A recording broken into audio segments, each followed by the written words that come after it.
Friends, இப்போ பார்த்தீங்கன்னா நான் சொன்ன மாதிரியே இப்போ நான் கலைஞர் ஐயா சமாதியும் அறிஞர் அண்ணா சமாதியும் தான் நான் உங்களுக்கு காமிக்க போகிறேன். இப்போ பார்த்தீங்கன்னா முன்னாடி என்ட்ரன்ஸ்லேயே பார்த்தீங்கன்னா கலைஞர் ஐயாவோட ஃபோட்டோஸ் எல்லாம் போட்டு ஐயாவோட நினைவிடம்னு போட்டு ஸ்டாலின் ஐயா திறந்து வச்சதுங்கிறதுக்காக இதெல்லாம் போட்டிருக்காங்க. நீட்டாக அழகாக இது வச்சு ரெனோவேட் பண்ணியிருக்காங்கன்னே சொல்லுவேன். அந்த அளவுக்கு சூப்பராக இருந்துச்சு நான் ஃபஸ்ட்டு பார்த்ததை விட இப்போவே.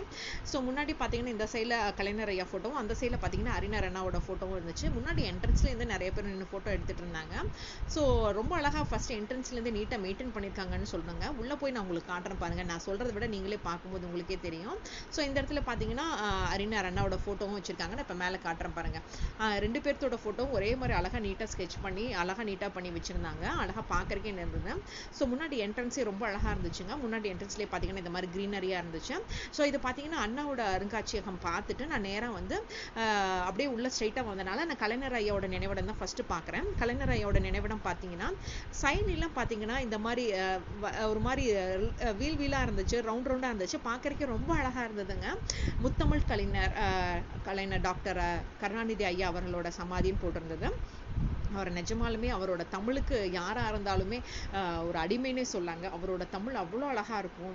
ஸோ அவரோட தமிழை கேட்குறக்கே அவ்வளோ நல்லா இருக்குங்க. ஸோ கண்டிப்பாக நம்ம இந்த சமாதியெல்லாம் கூட்டிகிட்டு வந்து காமிக்கணும். இதுதான் நான் என்னோட போன வீடியோலையும் சொல்லியிருக்கேன்.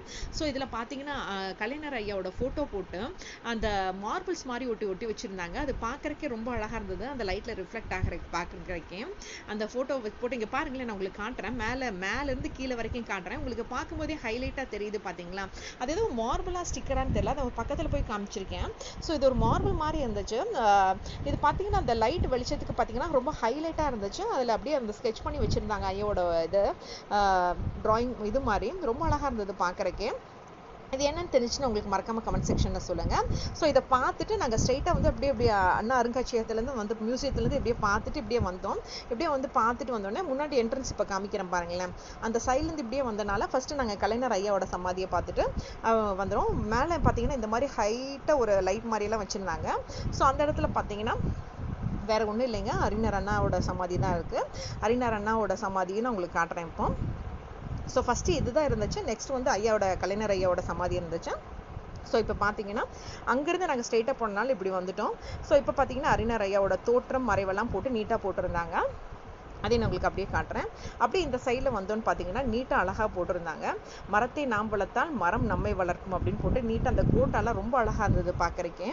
நான் உங்களுக்கு காட்டுறேன் பாருங்களேன். இதெல்லாம் ரொம்ப அழகாக மெயின்டைன் பண்ணியிருக்காங்க. இந்த சைட்லாம் பாருங்களேன், அந்த வாட்டரெல்லாம் போட்டு சூப்பராக இருந்துச்சு பார்க்குறக்கே. அந்த வாட்டரெல்லாம் அந்த ஹைலைட்டில் அந்த லைட்டில் ஹைலைட்டில் பார்க்குறக்கு ரொம்ப அழகாக இருந்தது. அது அப்படியே முடிச்சுட்டு நாங்கள் சைடில் வந்துகிட்டே இருந்தோம். சைடில் வந்துகிட்டே இருக்கும்போது நான் பார்த்த ஒரு முக்கியமான இன்ட்ரெஸ்டிங்கான விஷயங்கள்லாம் உங்களுக்கு காட்டுறேன் பாருங்களேன். பார்க்குறக்கே ரொம்ப அழகாக இருந்ததுங்க. ஒரு மாதிரி ப்ளசண்ட்டாக இருந்தது பார்க்குறக்கே.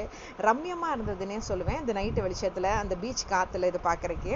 அப்படியே பார்த்துட்டே வந்துட்டே இருந்து பார்த்தீங்கன்னா கலைஞர் ஐயாவோட மியூசியம் அப்படின்னு போட்டிருந்தது. ஸோ அதை போய் பார்த்தே ஆகணும் அப்படின்னு சொல்லுவேன். அப்பாவுக்குலாம் கலைஞர்னால் ரொம்ப பிடிக்கும். அப்பா சொல்லி தான் எனக்கு கலைஞர் ஐயாவோட அருமை பெருமையெல்லாம் எங்களுக்கும் தெரியும். அவரோட தமிழ் பற்றியான வளர்ச்சியெல்லாம் எங்களுக்கு சொல்லுவார். தமிழ் மக்கள் எப்படி கற்றுக்கணும், தமிழ் எப்படி உச்சரிக்கணுங்கிறதெல்லாம் கரெக்டாக அப்பா சொல்லுவார். ஸோ அதெல்லாம் பார்த்துட்டு தான் நாங்களே வந்துட்டு இருந்தோம். ஸோ கண்டிப்பாக அதை போய் பார்க்கணுங்கிறதுக்காக தான் நாங்கள் வந்துட்டே இருந்து பார்த்தீங்கன்னா இங்கேயும் பார்த்தீங்கன்னா கலைஞர் ஐயாவோட மியூசியத்தை லாக் பண்ணி வச்சுருந்தாங்க. ஏன் தெரியல. அம்மாவோட மியூசியத்தையும் லாக் பண்ணியிருந்தாங்க, ஐயாவோட மியூசியத்தையும் லாக் பண்ணி வச்சுருந்தாங்க. ஏன்னு தெரியல. அறிஞர் அண்ணாவோட மியூசியம் மட்டும்தான் திறந்திருந்தது. சரி, அதை முடிச்சுட்டு சரி பார்க்க முடியலையே அப்படின்னு சொல்லி இந்த சைடில் வரும்போது பார்த்தீங்கன்னா கலைஞரோட வேர்ட்ஸுங்கெல்லாம் அவர் எழுதி வச்சுருந்த முக்கியமான கோட் எல்லாமே அங்கங்கே இந்த மாதிரி ஒரு ஸ்டோனில் எழுதி வச்சுருந்தாங்க. மார்பிள் ஸ்டோனில் எழுதி வச்சுருந்தாங்க. அதான் உங்களுக்கு நான் மேக்ஸிமம் காட்டுறேன் பாருங்களேன். ரொம்ப அழகாக அவர் என்னென்ன சொன்னாரோ அது அப்போலேருந்து இப்போ வரைக்கும் இருக்கிற எல்லா ஜென்ரேஷனுக்கும் யூஸ்ஃபுல்லாக இருக்குங்க. ஸோ அதை மேக்ஸிமம் உங்களுக்கு கேப்சர் பண்ணி காமிச்சிருக்கேன். அது மேலே ஃபஸ்ட்டு தமிழ்லேயும் இருக்குது, கீழே இங்கிலீஷ்லேயும் இருக்குது. ஸோ அதை நம்ம கண்டிப்பாக நம்ம குட்டீஸ்க்கெல்லாம் காமிக்கணுங்க. அங்கே பாருங்களேன், விளக்கை தூண்டினால் வெளிச்சம், அதே மாதிரிலாம் நான் உங்களுக்கு காமிச்சிருக்கேன். அப்புறம் இந்த சைட்லாம் பார்த்தீங்கன்னா இந்த மாதிரி ஃப்ளவர்ஸ் எல்லாம் வச்சு ஐயா எழுதுன அந்த கோட்டெல்லாம் மேக்ஸிமம் கவர் பண்ணியிருக்கேன். நான் மேக்ஸிமம் உங்களுக்கு அப்படியே காமிச்சிருக்கேன். உங்களுக்கு அது வீடியோவில் தெரியுதான்னு தெரியல. எதிர்கட்சிகளே அறவே அழித்து விட முடியாது, ஜனநாயகம் என்னும் நாணயத்தில். இது வேணும்னா நீங்கள் ஸ்க்ரீன்ஷாட் எடுத்து கூட பார்க்கலாம். இதை ஸ்க்ரீன்ஷாட் எடுத்தும் பாருங்கள், அப்படி இல்லைன்னா நீங்கள் அங்கே போய் நேர்லேயும் பாருங்கள். ரொம்ப அழகாக இருந்தது. அது ஒன்றும் படிக்க அப்படியே நின்று பார்த்துக்கிட்டே இருக்கணும் போல தோணுச்சு. மேக்ஸிமம் எல்லாமே கவர் பண்ணி காமிச்சிருக்கேன் உங்களுக்கு. ஸோ இது பார்த்தீங்கன்னா ஜஸ்ட் வாக்கபிள் டிஸ்டன்ஸ்லேயே இருக்குது.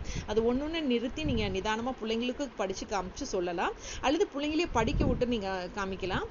பாருங்களேன், ரொம்ப அழகாக இருந்தது. இது பார்த்தீங்கன்னா கலைஞர் ஐயா சமாதியிலேருந்து வரும்போது வர வழியில் இதெல்லாமே இருந்தது. பாருங்களேன், ரொம்ப அழகாக இருந்தது.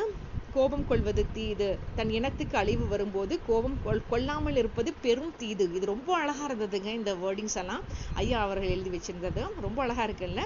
அது கீழே இங்கிலீஷும் எழுதி வச்சிருக்காங்க. ஸோ குட்டீஸும் படிச்சு பார்க்கணும். இதெல்லாம் அப்படியே நான் காமிச்சிட்டே வரேன். பாருங்களேன், ரொம்ப அழகா இருக்குல்ல பார்க்கறக்கே. ரொம்ப நீட்டாக மெயின்டைன் பண்ணியிருந்தாங்க, சும்மா சொல்லக்கூடாது. பார்க்கறக்கே ரொம்ப அழகாக இருந்தது. அதுவும் நைட்டு வெளிச்சத்தில் அந்த பீச் காற்றுல, அதை தான் திரும்ப சொல்கிறேன். அப்படியே பாருங்களேன், நான் சொல்கிறத விட நீங்களே வீடியோவில் ஃபுல்லாக ஸ்கிப் பண்ணாமல் பார்த்தீங்கன்னா உங்களுக்கே நல்லா தெரியும். இங்கேயும் பார்த்தீங்கன்னா ஸ்டெப்ஸ் எல்லாம் நீட்டாக மெயின்டைன் பண்ணியிருந்தாங்க, ரொம்ப நீட்டாக இருந்ததுங்க. அப்புறம் பார்த்தீங்கன்னா அண்ணா நூலகம்னு ஒன்று தனியாக வச்சுருந்தாங்க, பட் அதுவும் லாக் ஆயிருந்ததுங்க. ஏன்னு தெரியல, வெறும் அண்ணா அருங்காட்சியகம் மட்டும்தான் ஓப்பன் ஆயிருந்தது. ஸோ இதோட பார்த்தீங்கன்னா இந்த அண்ணா நினைவிடம், கலைஞர் ஐயாவோட நினைவிடம் முடியுது. பட் நான் அந்த சரௌண்டிங்ஸ் ஃபுல்லாக காமிச்சிருக்கேன். ஸோ இதெல்லாம் நீங்கள் கண்டிப்பாக பார்க்க வேண்டிய இடம், போனால் கண்டிப்பாக மிஸ் பண்ணாமல் பாருங்கள். நான் திரும்ப சொல்கிறேன் தான், குட்டீஸையும் கூட்டிகிட்டு போய் காமிங்க. குட்டீஸும் கண்டிப்பாக என்ஜாய் பண்ணுவாங்க. அவங்களும் அதை படிக்க ஸோ இவங்கெல்லாம் இந்த மாதிரி எழுதியிருக்காங்கன்னு தெரிஞ்சுக்குவாங்க. ஐ ஹோப் இந்த வீடியோ உங்க எல்லாருக்கும் பிடிச்சிருக்கும்னு நினைக்கிறேன்.